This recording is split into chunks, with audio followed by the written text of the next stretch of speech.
Não adianta nada você criar uma estrutura de login perfeita, que ela funcione da maneira mais simples possível, se a sua encriptação da senha, se ela for fraca. Porque você sabe que há muito tempo nós não utilizamos mais o MD5. Então, como agora nós encriptamos a nossa senha? Nós vamos utilizar o password hash que já vem com o próprio PHP. O que ele exige? Ele exige o password e exige alguma coisa aqui a mais. O que é essa alguma coisa a mais? É o tipo de encriptação. Aqui ele está falando que a senha que eu vou encriptar vai ser essa. Eu vou utilizar esse método de encriptação. Mas eu vou utilizar isso daqui, essa estrutura aqui.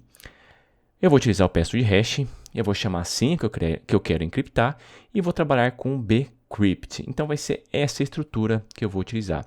E eu vou utilizar também o coast12. Se você não sabe o que significa o coast utilizando o password hash, dá uma pesquisada rapidinho no Google que você vai encontrar o que significa esse coast12.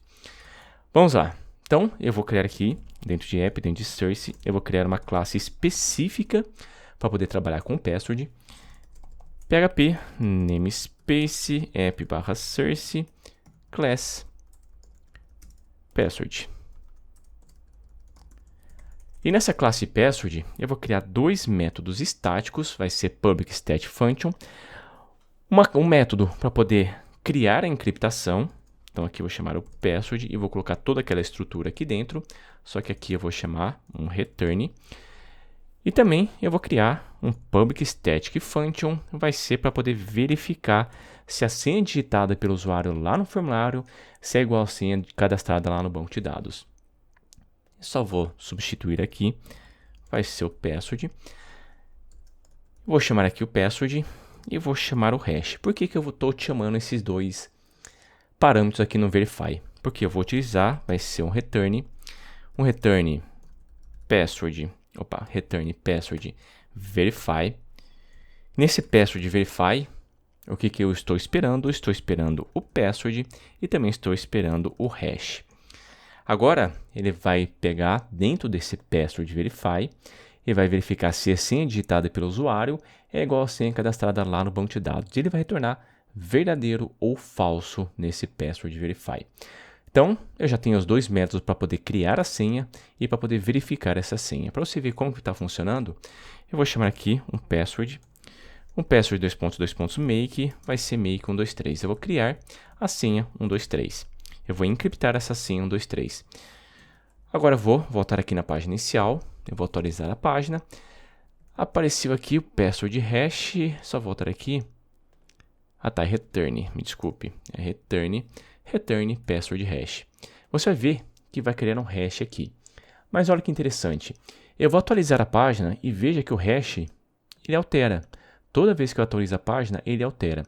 Então, todos esses hashes que são gerados aqui, todos são relacionados com a senha 123. Então, eu vou dar um Ctrl C nisso aqui. Eu vou vir aqui no banco de dados, no admin, eu vou alterar a senha vai ser esse daqui. Eu sei que esse hash ele é relacionado com a senha 123. Perfeito. Esse password verify aqui, eu vou poder testar ele somente quando eu estiver criando o login. Eu vou criar a classe de login, vai ser app source login.php, php namespace app source e class login. Nessa classe de login, eu vou criar o método, no caso, o único método, vai ser o método público, public function login. Nesse login, o que eu estou esperando? Estou esperando o data e estou esperando o module. Quando eu dei o exemplo aqui para você, como que o login vai funcionar, eu mostrei para você que vai ser o login, eu vou chamar login com o método login. Nesse login, estou esperando o retorno da validação. E também estou esperando a instância de uma classe, como por exemplo a classe de admin ou a classe users. A classe, no caso o módulo que eu vou utilizar para poder verificar se o e-mail e a senha se eles são iguais que o usuário digitou lá no formulário. Então esse data é relacionado a esse data aqui e esse módulo, no caso essa instância aqui, é relacionado com esse módulo. Eu vou chamar o módulo em cima, perfeito. Quando eu coloco o módulo desse jeito, chamando aqui o módulo, quer dizer que eu estou esperando uma classe que estende esse módulo. Agora aqui dentro, eu vou chamar aqui user, vai ser igual o model select, eu vou chamar o where, nesse where eu quero pesquisar dentro do e-mail, pesquisar o data e-mail, e vou chamar o first. Então, eu vou utilizar dessa maneira para poder pegar a senha, para ver se para verificar se o e-mail digitado pelo usuário é igual ao e-mail cadastrado lá no banco de dados. Mais uma coisa que está me incomodando um pouquinho é essa estrutura aqui para poder pegar alguma coisa. Não seria mais fácil se eu trabalhasse dessa maneira? Por exemplo, chamando um find by. Daí eu nem preciso chamar o first. Não seria melhor trabalhar dessa maneira? Então eu vou entrar aqui dentro de read.php. E também entrar aqui dentro de model. Aqui no model eu vou pegar o all. Eu vou colocar também dentro do find. O all eu vou colocar aqui dentro do find. E agora eu vou criar o find. Quer dizer, dentro do find, não, dentro do read. E agora eu vou criar o public function find by. Aqui eu vou pegar o field e vou chamar o value. Aqui vai ser a coisa mais simples do mundo criar esse find by. Vai ser this_sql igual select, certo, todos from o quê? This table.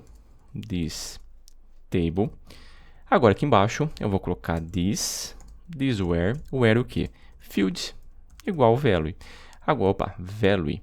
E agora aqui embaixo, a única coisa que eu vou fazer vai ser um return this. Legal, para você ver que realmente está funcionando, aqui eu vou substituir. No caso aqui, se eu colocar esse find by, é que eu estou chamando aqui um paginate também. E aqui dentro do meu read, eu já estou chamando, no caso, seria interessante eu já chamar aqui um first. Então esse find by eu vou utilizar somente quando eu quero pegar um registro em específico. Vou voltar aqui dentro, só ver, aqui dentro do meu login. Aqui dentro do meu login, agora estou utilizando o find by, estou utilizando o e-mail, pegando aqui, verificando através desse data e-mail. Agora eu tenho o retorno desse user e vou fazer uma pergunta, if not user, no caso se não encontrou o user, a única coisa que eu vou fazer vai ser um return false. Legal, porque agora na hora que eu instanciar esse login, eu vou pegar o retorno, por exemplo, logged in igual, eu posso fazer uma pergunta, if logged in, no caso, se logou com sucesso, eu faço alguma coisa. Então, por isso eu estou colocando aqui um return falso. Se não consigo encontrar o usuário, por e-mail, então, com certeza eu não consigo encontrar o usuário. E agora eu vou fazer uma pergunta. If o quê? Password, dois pontos, vai ser verify. Nesse verify, eu vou passar o data password. Isso aqui é o que o usuário digitou lá no formulário, esse data password. E vou passar o user password. Agora aqui dentro do if, deixa eu só carregar o password lá em cima. Dentro desse if, agora eu vou criar algumas sessões. Mas essa parte de criar as sessões, eu vou deixar para a próxima aula. Porque essa parte das sessões é um pouquinho mais... Eu não vou dizer complexo, porque não é complexo, mas é um pouquinho mais trabalhoso, porque eu vou ter que criar dentro do arquivo de configurações algumas coisinhas. E vou ter que explicar também o porquê que eu estou criando essas coisinhas dentro do arquivo de configuração. Eu vou colocar aqui um return false. E aqui dentro, na hora que encontrar a senha, na hora que bater a senha, eu vou colocar um return true. Veja que ele vai retornar um return true somente se o usuário bater e também se a senha ela bater. Então é assim que está sendo criado a estrutura do meu login. Na próxima aula eu vou criar as sessões, porque aqui, por exemplo, para verificar se o usuário está logado, eu vou ter que criar uma sessão. Vamos supor que seja logado igual a true, dessa maneira. E também eu vou ter que criar algumas coisinhas a mais aqui, algumas outras sessões a mais aqui, pegando essas sessões, pegando essas configurações aqui das sessões, pegando lá do arquivo de login de configuração. Então essa aula está ficando por aqui, valeu, um abração e até mais.